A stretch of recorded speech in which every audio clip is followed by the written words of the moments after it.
Approximately 1 in 5 people suffer from an autoimmune disease. An autoimmune disease is a condition arising from an abnormal immune response to a normal body part. There are at least 80 types of autoimmune diseases. The cause is generally unknown.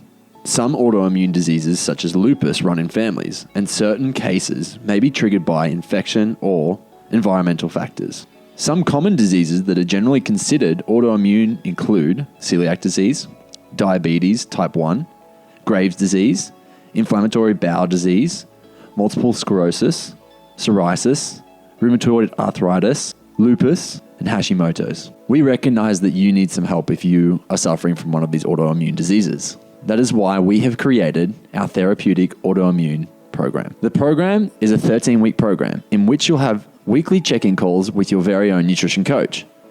Your nutrition coach will help you out with all things nutrition and lifestyle to help you better your symptoms. If you are suffering from an autoimmune disease, you do not have to do it alone. The team at The Chief Life are here to support you 100% of the way. You can find out more about the therapeutic autoimmune program on our website, www.thechieflife.com, and look underneath the nutrition tab.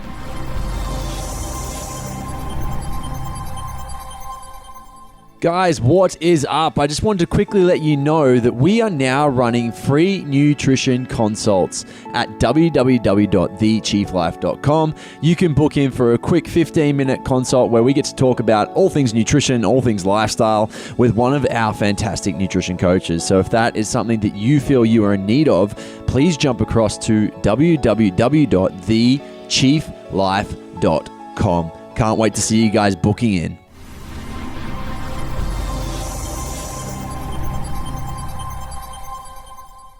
The Chief Life podcast is powered by Athena. You can head across to athena.co and gain yourselves 20 hours of free work from a virtual assistant. A virtual assistant is someone who can do any of the work that you do recurring week in, week out. For instance, for me, it was palming off the editing and the producing of the podcast. So what I've done is I've got myself a VA, Lewis, he's incredible.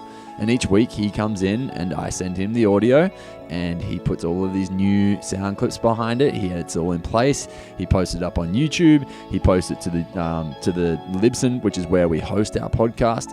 And I pretty much don't have to do anything from here on out, which is incredible. So you too can gain access to your very own virtual assistant by going to athena.co and using the code CHIEF, all in capitals.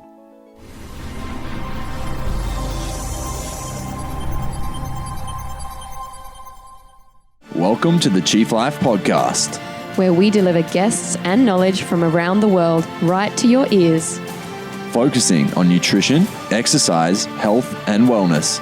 So sit back, relax, and enjoy the show.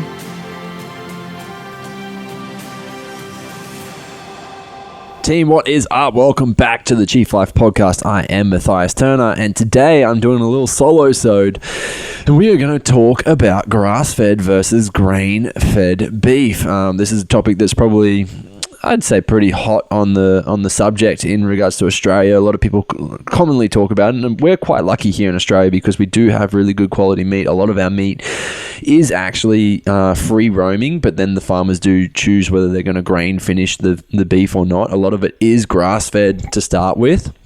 And then the farmers will choose whether they grass finish their meat or whether they grain finish their meat.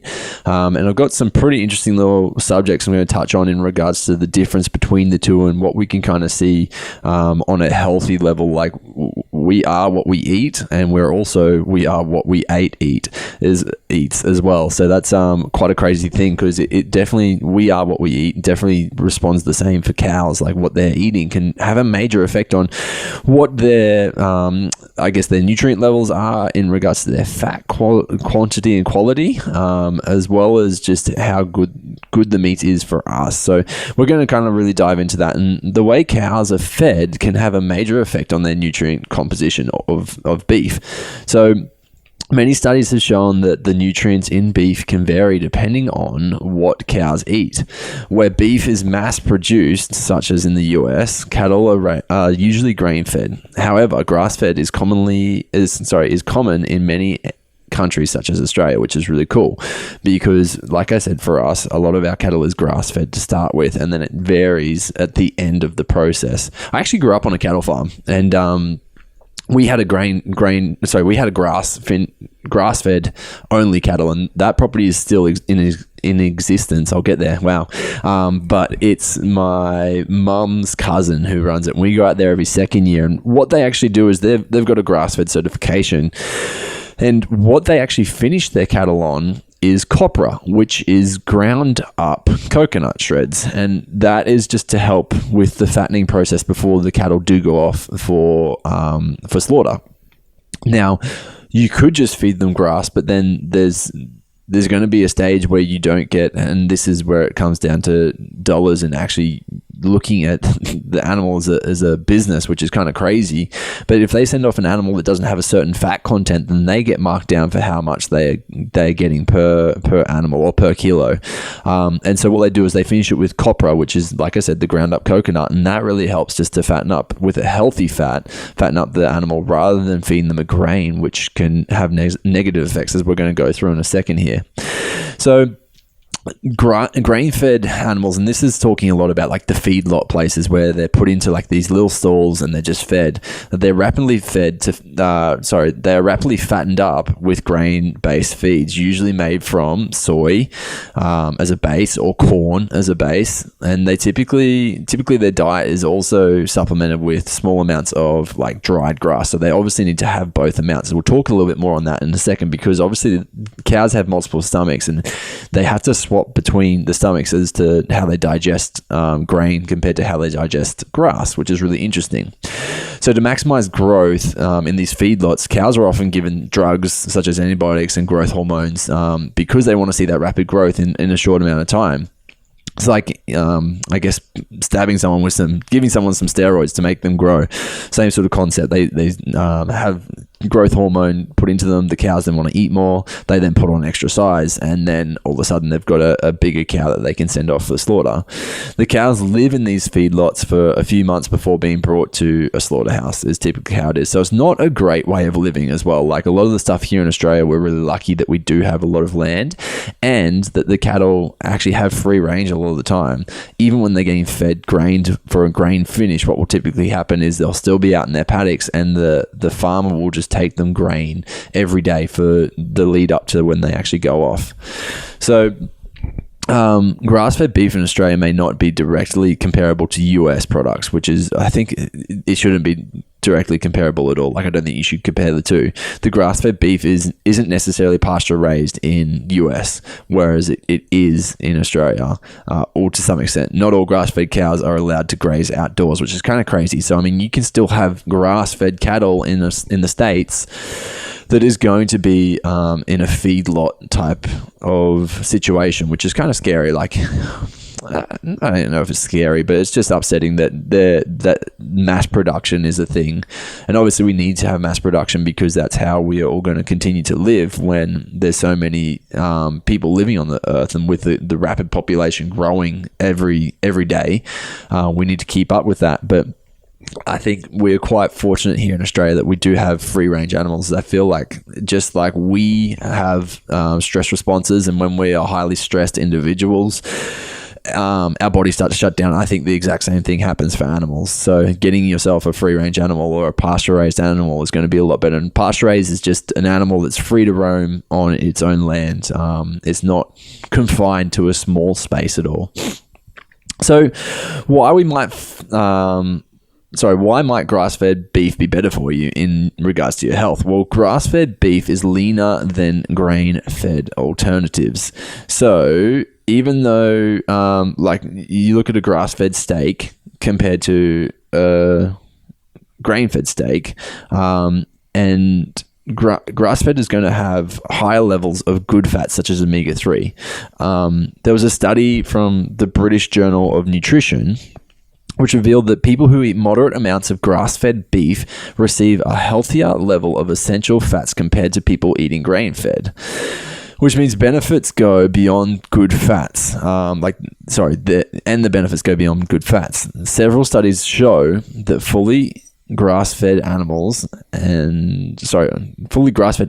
also contain considerably more vitamins and minerals such as beta-carotene and vitamin E. But how exactly is this healthier? Well, here's the interesting part. Plants naturally produce their own powerful antioxidants and protect themselves from like UV rays and stuff. And there's that study that if you put the sound of a bug chewing next to a plant, it will release toxins to try protect itself. But yeah, plants are really smart with how they live and what they do. So they also like stop themselves from disease and stop themselves from premature aging and all that side of things. So when pasture is digested by cows, so when plants are digested by cows, the nutrients accumulate in their fat, like in the cow's fat, and then transform to us as humans when we eat beef. But generally speaking, grass-fed cows mostly grass-fed, while grain-fed cows eat mostly grain, obviously, but they also are fed a lot of different things like we talked about before, corn, soy, during the later parts of their lives to help fatten them up. So the difference in fatty acid composition, let's have a talk about this. So you are what you eat, and this applies to cows too, like I said before. What a cow eats can have major effects on its nutrient composition of beef, so meaning the end quality. This is particularly evident when it comes to fatty acid compositions. Grass-fed beef usually contains less fat than grain-fed beef, which means that gram for gram, grass-fed beef contains fewer calories. So think about that. Per gram of fat is 9 calories. Per gram of protein is 4 calories. So if you've got a slab of meat that contains a whole heap of fat, it's going to be higher in calories than what the slab that doesn't have high amounts of fat. So when you're finding a grass-fed beef, typically it's going to be a really marbly style meat. So it's going to have higher fat content. So that's pretty crazy. But the composition of fatty acids is also different. So monounsaturated fat grass-fed beef contains much less monounsaturated fat than grain-fed beef. So that's the unfavorable fats.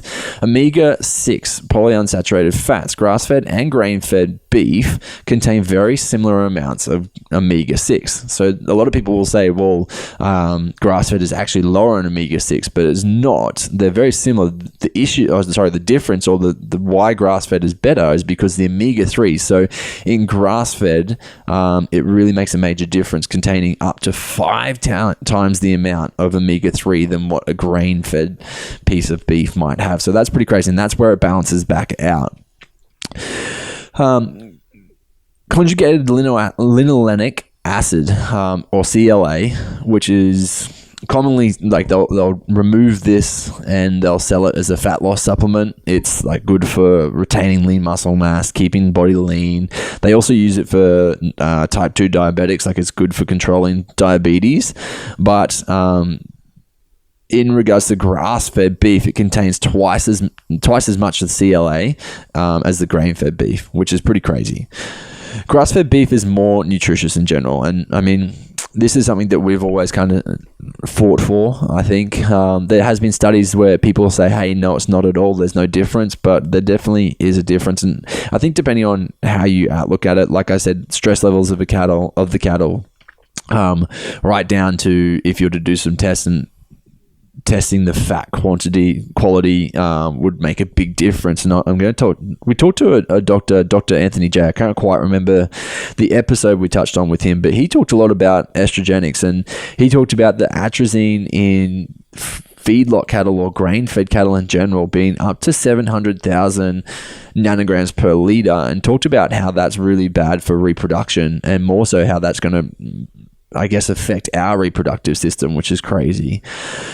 He also talked about zearalenone, I think it's zearalenone, something around that pronunciation, and it's like a mold toxin that is quite heavily evident in the grain-fed cattle, because these grains are picked, they're then kind of put off to the side in a bag and just kept there until they're ready to be fed, and there is definitely mold that gets built up in that. So that's like 2 extra things that we kind of have to focus on that I think can be quite a negative effect on our health. So going back to it, grass-fed beef is more nutritious.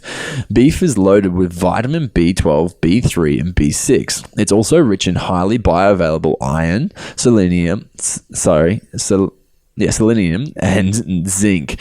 In fact, meat contains almost every nutrient that people need to survive, which is crazy, and that's why the carnivore diet is definitely becoming like one of those highly sought after diets at the moment, because people are saying, well, hey, I don't need to eat the different vitamins and minerals because the cattle are already doing it for me. So what I will do is I'll just eat high amounts of meat, and it doesn't have to be just cattle. It just, ideally, if it's pasture raised animals, you're going to get a better run for your money there. But then getting a high fat quantity animal, or utilizing extra, so in the carnivore diet they'll also utilize things like grass-fed butter, or good quality cream, like a raw organic cream or something like that would help just to gain a little bit of extra fats in their diet. But that's why a lot of people are kind of turning towards that, because they're saying, hey, I can survive because I'm getting pretty much all the nutrients I need from that. So grass-fed beef also contains high quality protein and various lesser known nutrients, such as creatine and carcinogen, which are very important for your muscles and brain. But even though difference is great, grass-fed beef generally contains higher amounts of certain nutrients compared to grain-fed beef. Grass-fed beef is much higher in the following vitamins. Vitamin A, grass-fed beef contains carotenoids. Sorry, I can't quite read that. It's in really small print. Carotenoids precursors. I'll just quickly enlarge this. Carotenoid precursors to vitamin A, such as beta-carotene. Vitamin E, which is an antioxidant that sits in your cell membranes and protects them from oxidation. And grass-fed beef also tends to be richer in other antioxidants.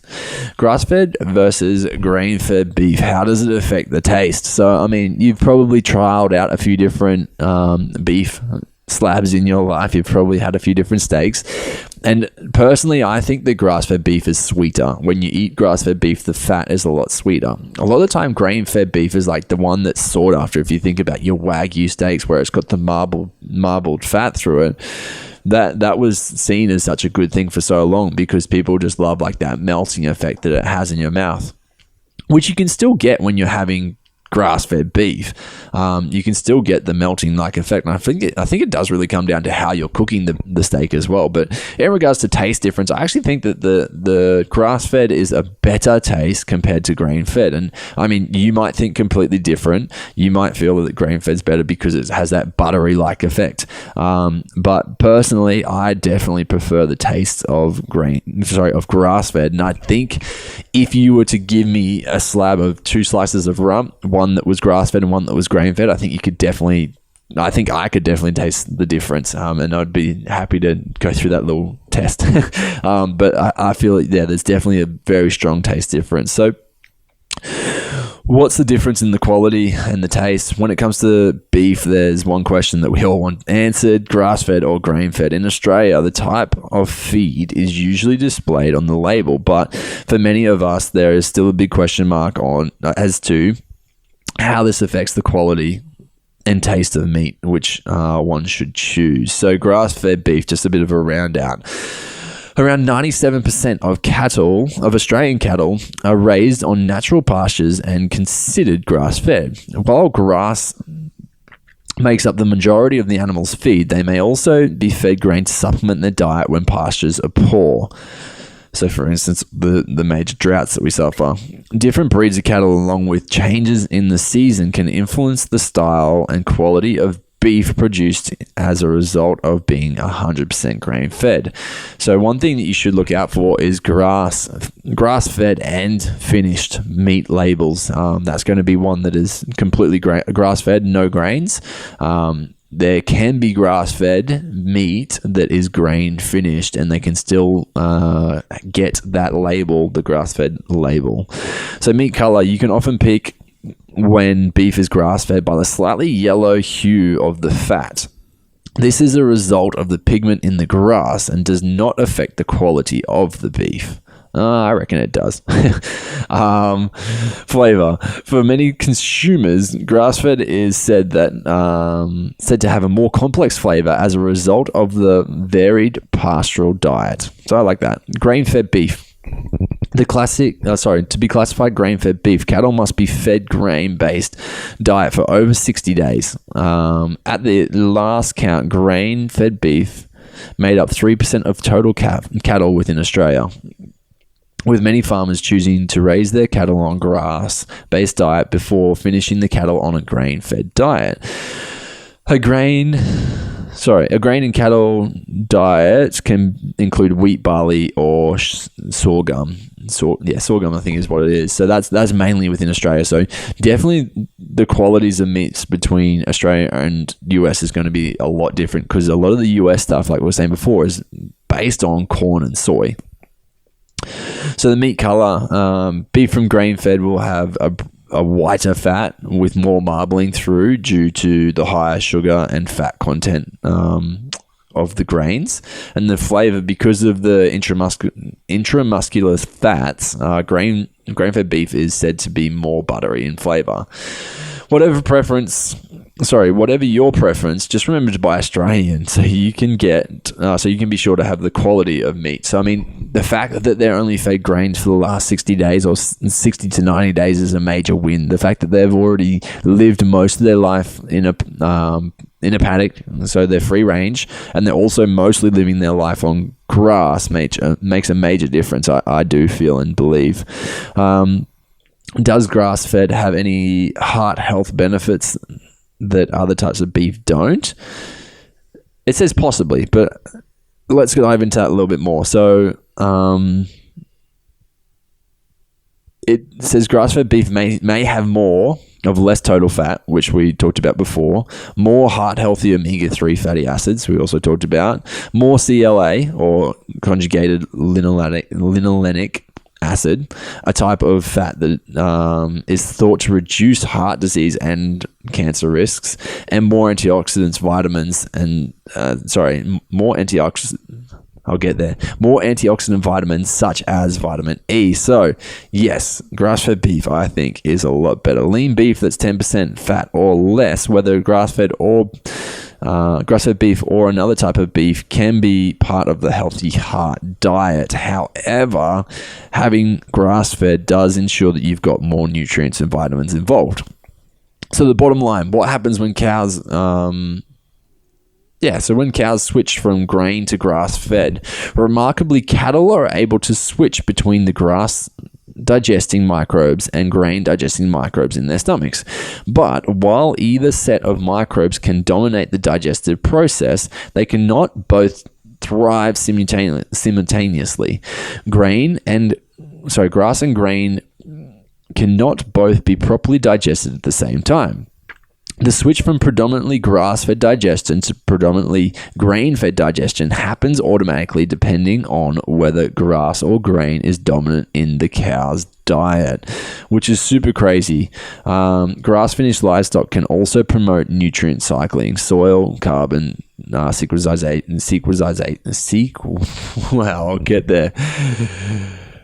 sequestration, I'll get there, and clean water to support food security. So, I mean, that's going into more so your animal welfare stuff and greater things for the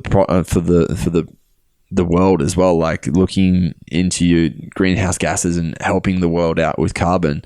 There was that thought that methane from cows is going to be the issue to global warming, but I don't think that there's enough cow farts or cow poos in the world that are going to bring down the world. It's going to be more so modern day factories and smokes and bits and pieces that we're putting in, the different toxins that we're putting into the world, that's definitely going to outdo the cattle. But key points to bring out is grass-fed cows eat more natural diet and enjoy better health. It's kind of like when we compare cows to humans. Humans who eat more real food and good quality real food are healthier individuals. They're people who thrive better. People who eat high grain diets and a lot of processed foods are the people that tend to have a lot of sickness and disease, and it's the people who don't thrive in life. And so I think I'm going to leave it probably there, but I would say that definitely go over and check out the podcast from Dr. Anthony J. if you have not already heard that one. It's all about plastics and estrogenics. But also, I would say that, and this has been my belief for a long time, even though maybe I'm a bit biased because I grew up on a grass-fed farm or ranch, I guess you'd call it. But yeah, that's something that I've always thrived to get is grass-fed beef. And I typically, like I said before, I think it tastes better. I know it's definitely better for you. So that is kind of my wrap on grass-fed versus grain-fed beef. I typically don't ever eat grain-fed beef, like unless it really comes to it where I'm at someone's house and they've fed me a steak and it so happens to be grain-fed. Outside of that, pretty much all of our meat is grass-fed meat. So if you're not already, find yourself a good butcher, get on some really good quality grass-fed beef, grass-fed, grass-finished beef if possible, pasture-raised if possible, and luckily here in Australia, we are very fortunate for how our cattle is raised and how our cattle is looked after. And that is why there is such a high import rate for Australian beef as well. So hopefully you guys are already on the grass-fed beef train. If you're not, please do jump across. Thanks heaps for listening, team. Have a great week. Visit thechieflife.com for all of your nutrition coaching needs, your own personalized meal plan, as well as how you can get involved with one of our 7-pillar retreats.